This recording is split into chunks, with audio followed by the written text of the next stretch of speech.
مولانا قاری عبدالسلام حجازی صاحب کی آواز میں تلاوت، نعت اور بیانات کے لیے آفیشیل یوٹیوب چینل کو سبسکرائب کریں۔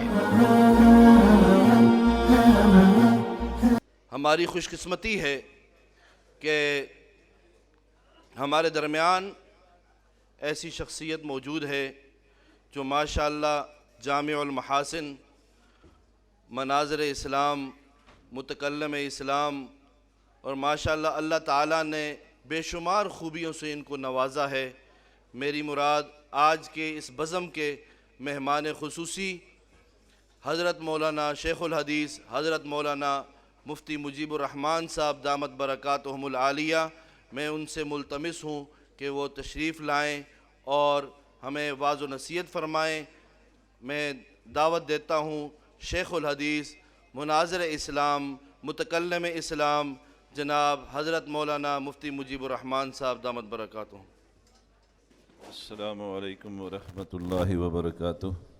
نحمدہ ونصلی ونسلم علی رسولہ الکریم، اما بعد فاعوذ باللہ من الشیطان الرجیم، بسم اللہ الرحمن الرحیم۔ ثم اورثنا الکتاب الذین اصطفینا من عبادنا،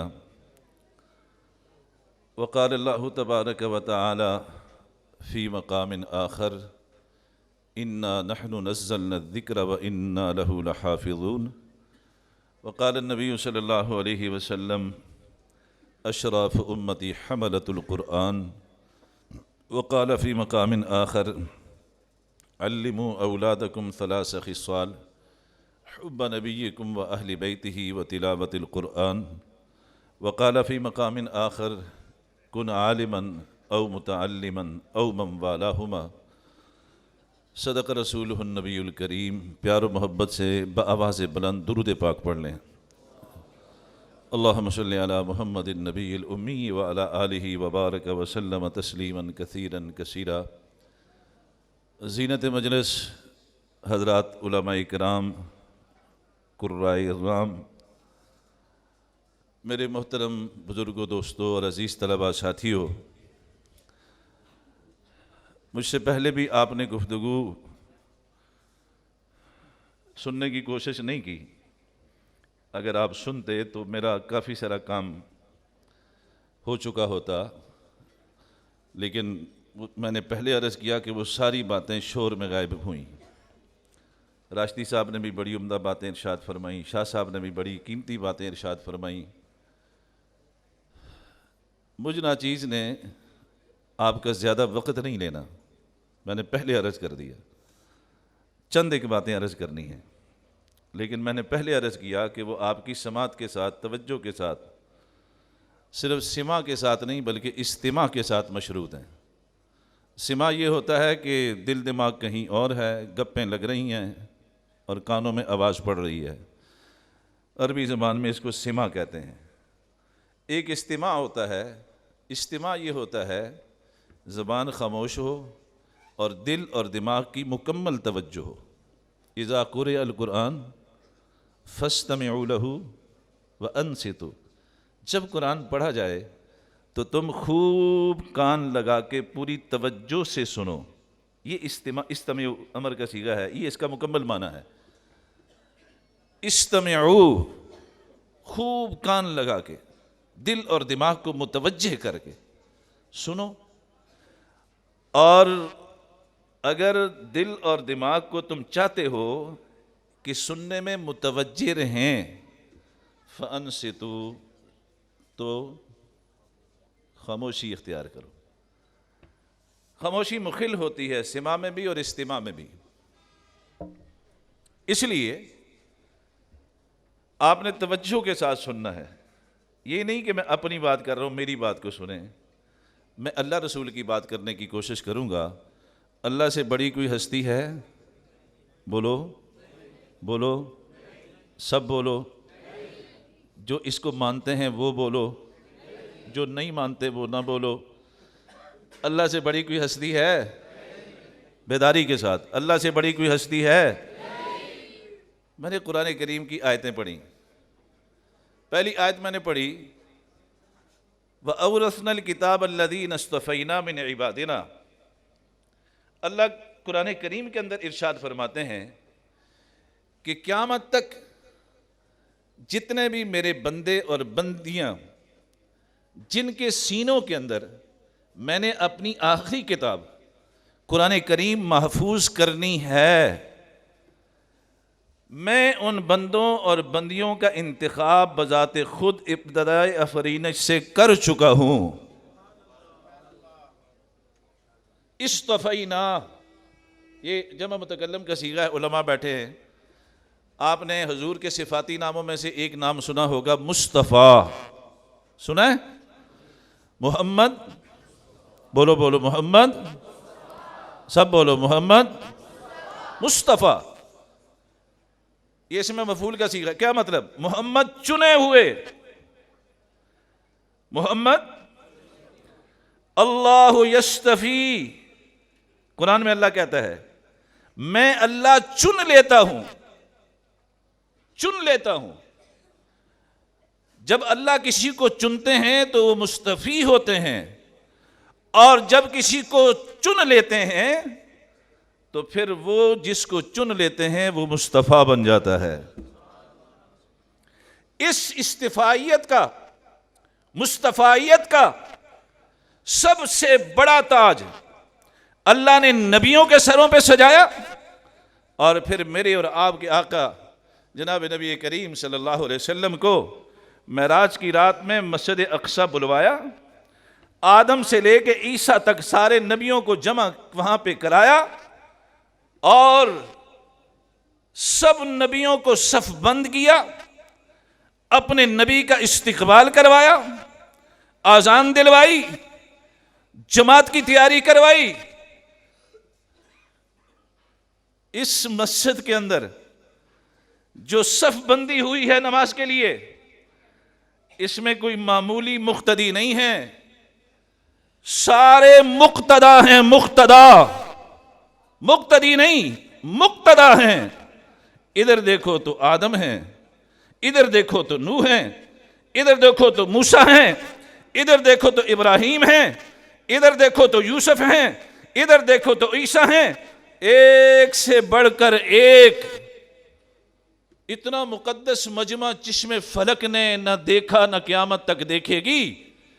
اس مجمع کی آج امامت کا وقت تھا، یہ سارے جو مقتدا تھے ان میں سے ایک کو چن کے ان مقتداؤں کا بھی مقتدا بنانا تھا۔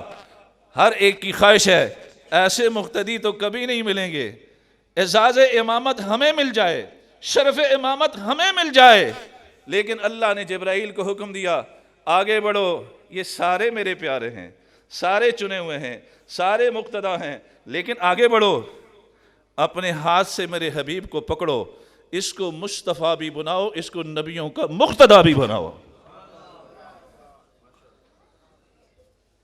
جبرائیل امین نے حضور کو دست اقدس سے پکڑ کے مصلی پہ کھڑا کر دیا اور امام الانبیاء والمرسلین بنا دیا، اور بتا دیا کہ جس مجمع میں میرا حبیب ہوگا اس مجمع میں اگر نبی اور رسول بھی ہوں، نماز کا وقت آئے گا تو مصلی پہ صرف میرا حبیب کھڑا ہو سکتا ہے، کسی نبی اور رسول کو بھی کھڑے ہونے کی اجازت نہیں ہے۔ ان کی بھی اصلاح ہونی چاہیے جو کہتے ہیں پڑھو دم بدم درود، حضرت بھی ہیں یہاں موجود اور نماز کے وقت خود مصلی پہ کھڑے ہو جاتے ہیں، خود مصلی پہ چلے گئے۔ بھائی اگر حضور یہاں موجود ہیں تو حضور کی موجودگی میں کسی نبی کو بھی مصلی پہ کھڑے ہونے کی اجازت، بولو، تو نبی کی موجودگی کا عقیدہ ہے اور مصلی پہ تو کھڑا ہوتا ہے، تو نبی کی موجودگی میں آگے کھڑے ہو کے امامت کروانے والا، نبی کو اپنا مقتدی بنانے والا عاشق رسول ہے یا گستاخ رسول؟ موضوع نہیں میرا۔ مصطفیٰ، آپ نے اگر مصطفیت کی اگر کوئی شکل دیکھنی ہو، کچھ صورت مبارکہ دیکھنی ہو، آپ اپنے آقا کریم صلی اللہ علیہ وسلم کو آپ دیکھ لیجئے، اور یہ مضمون اگر آپ کے ذہن میں ہو، اگر اس کی جو شان مرتبت ہے وہ آپ کے ذہن میں ہو، تو پھر علماء کی، پھر قراء کی، پھر حفاظ کی شان مرتبت سمجھنے میں آپ کو دقت نہیں پیش آئے گی۔ ایک چنا ہوا یہ ہے جس کو اللہ نے امام الانبیاء والمرسلین بنایا، اور اس کے بعد اللہ نے اپنے قرآن میں اعلان کر دیا قیامت تک جن جن سینوں میں نے قرآن محفوظ کرنا ہے وہ سارے سینے مصطفیٰ ہیں، اور ان کو میں نے کائنات کے پیدا ہونے سے پہلے چن کے ان کی مارکنگ کر دی ہے، وہ سب چنے ہوئے ہیں۔ آج کی اس مجلس میں 13 بچوں کی دستر بندی ہوگی انشاءاللہ۔ وہ 13 بچے کتنے ہیں بھائی؟ کھڑے ہو جاؤ، ماشاءاللہ۔ یہ اس مجلس کے دلہے ہیں، ان کو دیکھو نا ذرا، ان بچوں کو دیکھو، ان کی زیارت کرنا بھی باعث ثواب ہے۔ یہ دیکھو، یہ سامنے 13 بچے ہیں جو آج کی مجلس کے دلہے ہیں، ان کی وجہ سے آج کا یہ پروگرام منعقد ہو رہا ہے۔ ان بچوں کو اللہ نے ابتدائے آفرینش سے چن رکھا تھا، ان بچوں کے سینوں میں نے اپنی آخری کتاب کو اتارنا ہے۔ آپ اندازہ تو لگاؤ، جب سب سے پہلے اس کتاب کو اس دنیا میں اللہ نے بھیجنے کا ارادہ فرمایا تو دنیا میں سب سے مقدس، سب سے اعلیٰ اور سب سے افضل سینہ چنا، وہ سینہ میرے اور آپ کے آقا جناب نبی کریم صلی اللہ علیہ وسلم کا تھا، ان کا سینہ چنا۔ اور قرآن میں اللہ کیا کہتے ہیں؟ قرآن میں اللہ فرماتے ہیں نزلہ علی قلبک، میرے نبی اس قرآن کو ہم آپ کی عقل پہ نہیں، آپ کے دل پہ اتار رہے ہیں۔ کہاں پہ اتار رہے ہیں؟ دیکھو نا، جبرائیل آئے پہلی وحی لے کر، اقرأ بسم ربک الذی خلق، خلق الانسان من علق، اقرأ وربک الاکرم الذی علم بالقلم علم الانسان ما لم يعلم۔ جبرائیل امین حضور کو کہہ رہے ہیں پڑھیے، یہ علماء بیٹھے ہوئے ہیں، حضور نے جبرائیل کے مقابلے میں اس اقرا کے جواب میں کیا بات ارشاد فرمائی؟ ما انا بقارئ، ما انا، بولو، جبرائیل علیہ السلام پشتو میں پڑھا رہے تھے نا، بولو، پٹھان بھائی تو خوش ہوں گے کیا آج نیا انکشاف ہو رہا ہے؟ بھائی جبرائیل علیہ السلام پشتو میں پڑھا رہے تھے، بولو، یا وہ عربی میں پڑھا رہے تھے اور حضور کریم کی زبان پشتو تھی؟ فارسی میں پڑھا رہے تھے؟ کسی اور زبان میں پڑھا رہے تھے؟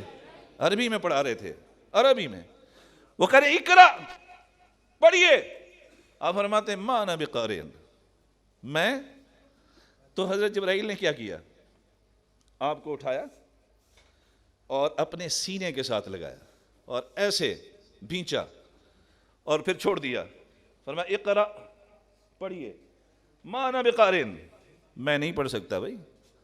دوبارہ اٹھا کے سینے سے لگایا، پھر فرمایا اقرا، پڑھیے، سینے سے لگایا، 3 دفعہ سینے سے لگایا، دبایا، بھینچا، پھر چھوڑا، اور پھر فرمایا اقرا، پڑھیے۔ تو میرے آقا نے پڑھنا شروع کر دیا، میرے آقا نے پڑھنا شروع کر دیا۔ محدثین نے لکھا ہے، عجیب بات ہے، عامر پہلے بھی وہی ہے، مامور پہلے بھی وہی ہے، جبرائیل کہہ رہا ہے پڑھیے، حضور کہہ رہے ہیں میں نہیں پڑھ سکتا۔ یہ 3 دفعہ سینے کے ساتھ لگایا، دل کے ساتھ، اور لگا کے چھوڑا، اور پھر فرمایا اقرا، پڑھیے۔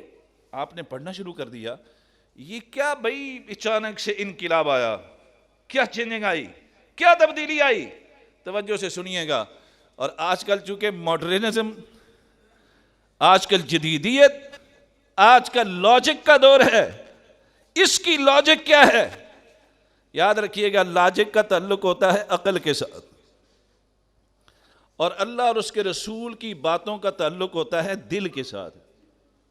کس کے ساتھ؟ سن رہے ہو نا، سمجھ رہے ہو نا؟ لاجک کا تعلق کس کے ساتھ ہے؟ بولو، لاجک کا تعلق عقل کے ساتھ، اللہ اور اس کے رسول کی باتوں کا تعلق نزلہ علی قلبک، عقل پہ نہیں، دل پہ اتار رہے ہیں۔ کیوں؟ یہ عقل تو 3.25 پاؤنڈ اس کا وزن ہے، اس میں تو صلاحیت ہی نہیں۔ اللہ کا پورا کلام تو دور کی بات ہے، اس کلام کا ایک حرف بھی اگر صرف عقل پہ اتارا جائے تو عقل پھٹ کے ریزہ ریزہ ہو جائے۔ یہ اللہ کے کلام کے ایک حرف کو بھی برداشت کرنے کی صلاحیت نہیں رکھتی۔ یہ دل ہے، دل جس میں اللہ بھی آ جاتا ہے اور اللہ کا کلام بھی آ جاتا ہے. دل میں وہ کہتے ہیں نا ٹا دے مندر ٹا دے مسجد ٹا دے جو کچھ ٹانا ہی، مومن دا دل نہ ٹاویں کہ انہاں دلاں دے اندر کون؟ رب رہندا ہی. عقل میں نہیں رہتا رب. رب کہاں رہتا ہے؟ دل میں. دل میں یہ دل کے ساتھ جوڑا، دل کے ساتھ ایسے بھینچا، پھر چھوڑ کے کہا اقرا. آپ نے پڑھنا شروع کر دیا. محدثین نے لکھا عجیب بات ہے بھائی، یہ اچانک کیا تبدیلی آئی؟ آپ نے پڑھنا شروع کر دیا تو محدثین نے لکھا ہے تبدیلی یہ آئی کہ پہلی وحی سے اللہ نے قیامت تک آنے والے انسانوں کو بتا دیا اگر تم نے قرآن کا علم حاصل کرنا ہے، اگر تم نے رب العالمین کے علوم سے استفادہ کرنا ہے، اگر تم نے آسمانی علوم سیکھنے ہیں، یاد رکھنا یہ کتابوں سے بھی نہیں آئیں گے، اہل عقل کی صحبت سے بھی نہیں آئیں گے. اگر تم قرآن کا نور لینا چاہتے ہو، آسمانی علوم کا نور لینا چاہتے ہو، تو تمہیں اپنے دل کا کنیکشن اس دل کے ساتھ جوڑنا پڑے گا جس دل میں قرآن کا اور حدیث کا نور ہوگا. یہ کنیکشن جڑے گا، یہ نور ادھر سے ادھر منتقل ہوگا. آج کل ایک فتنہ یہ چل رہا ہے نا، مولویوں سے جان چھڑاؤ، خود قرآن پڑھو، خود قرآن کا ترجمہ سیکھو، خود قرآن کی تفسیر سیکھو. یہ مولویوں کے پاس جانے کی کیا ضرورت ہے؟ یہ بار بار مولویوں کے پاس جاتے ہو، کیوں جاتے ہو؟ ان کو مولویوں سے بڑی تکلیف ہے. سیلف سٹڈی کے ذریعے سے، آج خود مطالعے کے ذریعے سے عالم بنو، حافظ بنو، قاری بنو اور مفتی بنو. آپ سارے پڑھے لکھے لوگ بیٹھے ہیں، آج تک سیلف سٹڈی سے کوئی ڈاکٹر بن سکا؟ بولو نا، بولو بھائی. سیلف سٹڈی سے کوئی انجینئر بن سکا؟ سیلف سٹڈی سے کوئی لائر وکیل بن سکا؟ سیلف سٹڈی سے کوئی بڑھئی بن سکا؟ اب پراپر اس کو ایک پائپ لائن میں داخل کرتے ہیں، پراپر آپ اس کو ایک ماحول میں لے جاتے ہیں، اس کو پروفیشنل کالج میں داخل کرتے ہیں، میڈیکل کالج میں جاتا ہے، انجینئرنگ کالج میں جاتا ہے، لا کالج میں جاتا ہے، اور وہاں پہ باقاعدہ تھرو پراپر چینل وہ پورے پروسیجر کو فالو کرتا ہے، اور پھر اس کے بعد جا کے وہ ڈاکٹر بنتا ہے. اگر کہا جائے بیٹا جی کالج جانے کی کوئی ضرورت نہیں، گوگل صاحب کے سامنے بیٹھ جاؤ، گوگل صاحب کے سامنے، اور گوگل پہ بیٹھ کے سرچ کرو. مجھے بتاؤ ساری میڈیکل بکس گوگل پہ ہیں کہ نہیں؟ ہیں؟ انجینئرنگ کی بکس گوگل پہ ہیں کہ نہیں؟ لا کی کتابیں گوگل پہ ہیں کہ نہیں؟ پھر بھی آپ اپنے بچے کو ڈاکٹر بنانے کے لیے گوگل سے ہٹا کے میڈیکل کالج میں کیوں بھیجتے ہیں؟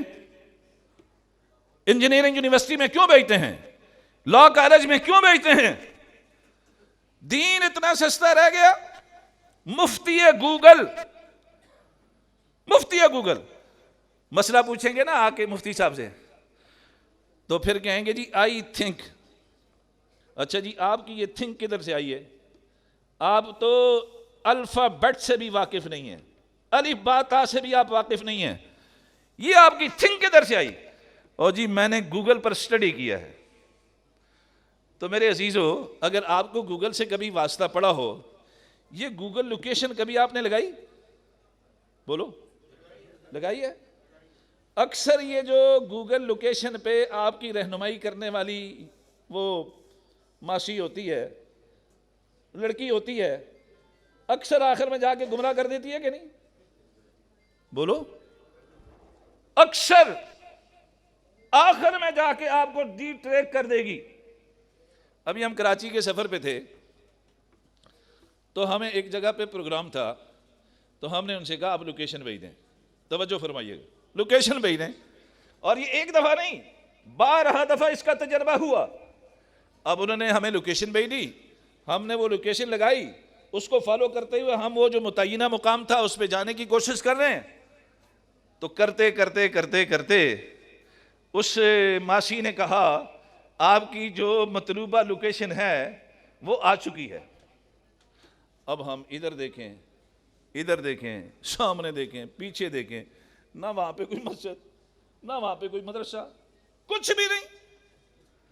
ہم نے ان کو فون کیا کہ یار جو لوکیشن آپ نے بھیجی تھی، ہم اس لوکیشن پہ کھڑے ہیں وہ مسجد مدرسے پہ آپ نے سلیمانی ٹوپی رکھی ہوئی ہے جو نظر نہیں آ رہی. وہ سلیمانی ٹوپی جن پہنتے ہیں نظر نہیں، یہ مشہور ہے. اس پہ بھائی آپ نے سلیمانی چادر ڈال رکھی ہے. اس لوکیشن پہ ہم پہنچے ہوئے ہیں، لیکن ہمیں لوکیشن نظر نہیں آ رہی، مدرسہ نظر نہیں آ رہا، مسجد نظر نہیں آ رہی. انہوں نے کہا حضرت آپ اپنی لوکیشن ہمیں بھیجیں. میں نے کہا بھائی سارا دن ہم لوکیشن ہی بھیجتے رہیں گے، پروگرام کا وقت تو ختم ہو جائے گا. انہوں نے کہا جی آپ بھیجیں تو صحیح، اب ہمیں کیا پتہ آپ کس جگہ کھڑے. ہم نے اپنی لوکیشن بھیجی. انہوں نے کہا جی درمیان میں 100 فٹ کا نالا ہے. کتنے فٹ کا؟ 100 فٹ کا 100 فٹ کا نالا ہے. اور یہ آپ کو اس کے بالکل متوازی سامنے یہ لے کے آ گئی. بیچ میں 100 فٹ کا نالا ہے، اس پہ پل بھی نہیں، گزرنے کا راستہ بھی. تو گوگل کے پیچھے چلنے والے نالے میں چلے گئے. کہاں جاؤ جی؟ اکثر ایسے ہوتا ہے. یا کسی بند گلی میں جا کے آپ کو بند کر دے گی. میں آپ کے سامنے ہاتھ جوڑتا ہوں خدا کے لیے، دین کو مفتی گوگل سے مت سیکھو، تفسیر کو مفسر گوگل سے مت سیکھو. اور یہ نام نہاد پروفیسر، انجینئر اور ڈاکٹر جو اللہ میں بنے پھرتے ہیں، جن کو عربی کی مبادیات کا بھی پتہ نہیں، صرف بولنے میں وہ چونکہ تھوڑے فنکارانہ صلاحیت رکھتے ہیں. آپ حضرات تو اکثر ٹی وی سے، ڈراموں سے، فلموں سے مستفید ہوتے رہتے ہیں. ہم تو اللہ کا شکر ہے کوشش کرتے ہیں کہ ان چیزوں سے بچے رہیں. اور اللہ کا شکر ہے شروع سے ہمارے گھر میں ٹی وی نہیں ہے، الحمدللہ ابھی تک نہیں ہے، اور انشاءاللہ آگے بھی نہیں ہوگا انشاءاللہ. آپ بھی نیت کرتے ہیں انشاءاللہ. بڑا ڈھیلا انشاءاللہ. ہاں بہت ڈھیلا انشاءاللہ. یہ ٹی وی پہ بیٹھے ہوئے ہیں نا، ٹی وی پہ علامہ صاحب گریٹ اسلامک ریلیجس سکالر، فہم دین کے نام سے پروگرام آ رہا ہے. ہمارے اچھے خاصے دیندار لوگ کہتے ہیں ہم جی ٹی وی پہ یا کوئی ٹاک شو دیکھ لیتے ہیں، یا خبرنامہ سن لیتے ہیں، یا کوئی دینی پروگرام ہم سن لیتے ہیں. بھائی دینی پروگرام جو ٹی وی پہ آ کے کرتا ہے اس کو تو دین کا پتہ ہی نہیں. یا وہ پرلے درجے کا بے دین ہوتا ہے یا پرلے درجے کا بد دین ہوتا ہے. بد دین دیکھو، ایک ہے بے دین. بے دین اتنا خطرناک نہیں ہے جتنا بد دین خطرناک ہے. ایک بد دین آتا ہے، وہ ٹی وی پہ بیٹھتا ہے، ٹی وی پہ آ کے بیٹھ کے کہتا ہے یہ موسیقی سننا تو مولویوں نے حرام کر دیا ہے، اسلام میں تو یہ حرام نہیں ہے بلکہ حضور کی سنت ہے.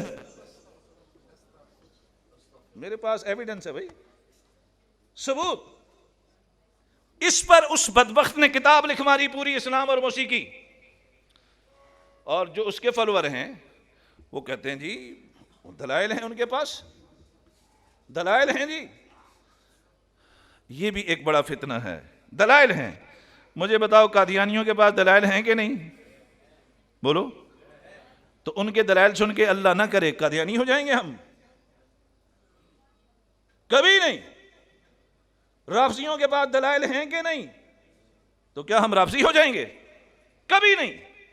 صرف دلائل کو نہیں دیکھنا ہوتا. ایک آدمی نماز نہیں پڑھتا تھا نا، تو مولوی صاحب نے کہا جی نماز کیوں نہیں پڑھتے ہو، نماز پڑھا کرو. تو اس نے کہا جی مولوی صاحب آپ کی بات مانوں یا اللہ کی بات مانوں؟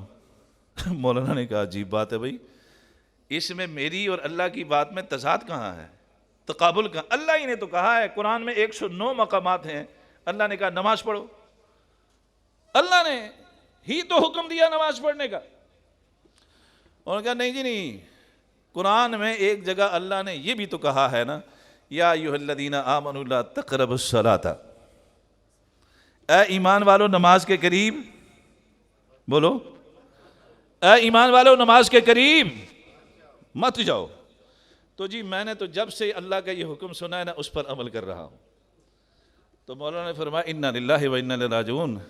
انسان کے بچے، اللہ کے بندے، اگلا حصہ بھی پڑھنا، پورا پڑھ.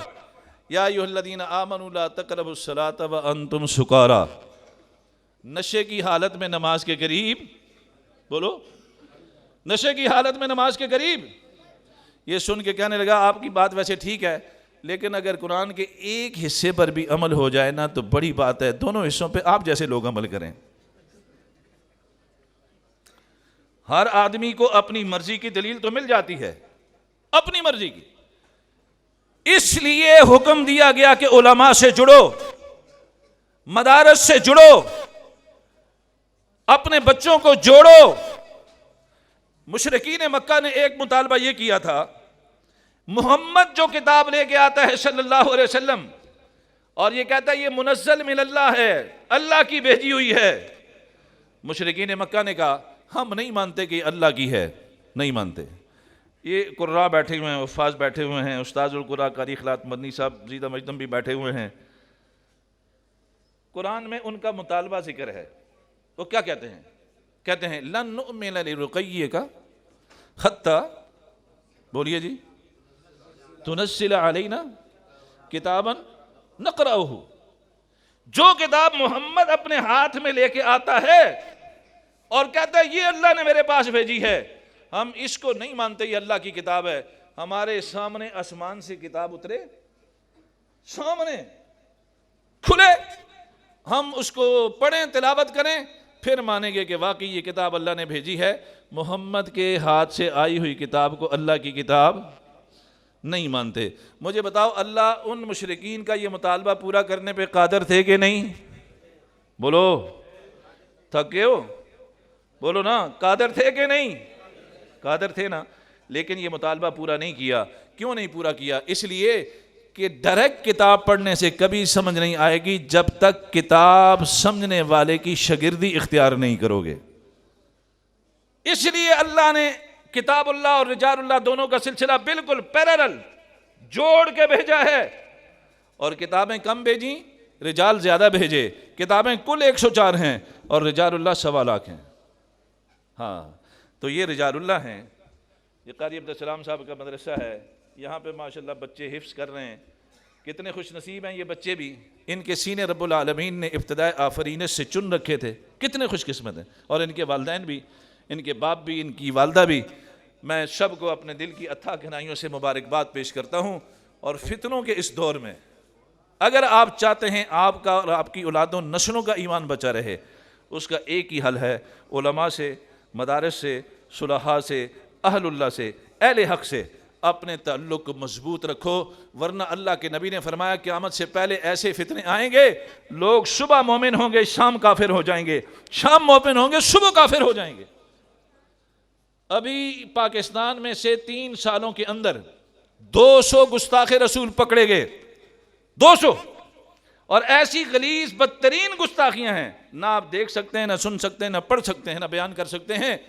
آپ حیران ہوں گے ان 200 گستاخان رسول میں سے صرف 3 یا 4 عیسائی ہیں، باقی سب مسلمان گھرانوں کے بچے ہیں۔ ہاں، سب مسلمان گھرانوں کے بچے۔ یہ ہے وہ یلغار جو میرے اوپر، آپ کے اوپر، ہماری اولادوں نسلوں پہ ہو رہی ہے باطل پرستوں کی طرف سے۔ ان کا ٹارگٹ میرا آپ کا ایمان ہے اور حیا ہے۔ یہ جو آج میرا جسم میری مرضی منانے والے غلیظ کیڑے نکلے، یہ عورتیں نکلیں، ان کا ہدف کیا ہے؟ ہدف یہ ہے کہ پاکستان کی عورت سے حیا کو چھیننا، پاکستان کے معاشرے کو بے حیا بنانا، بے غیرت بنانا۔ اللہ کے نبی نے فرمایا ایک وہی سب نبیوں کی طرف مشترک آئی ہے اور میرے اوپر بھی آئی، اذا لم تستحی فاصنع ما شئت، بے حیا باش ہرچے خائی کن، جب تو بے حیا بن جا پھر جو مرضی ہے کر۔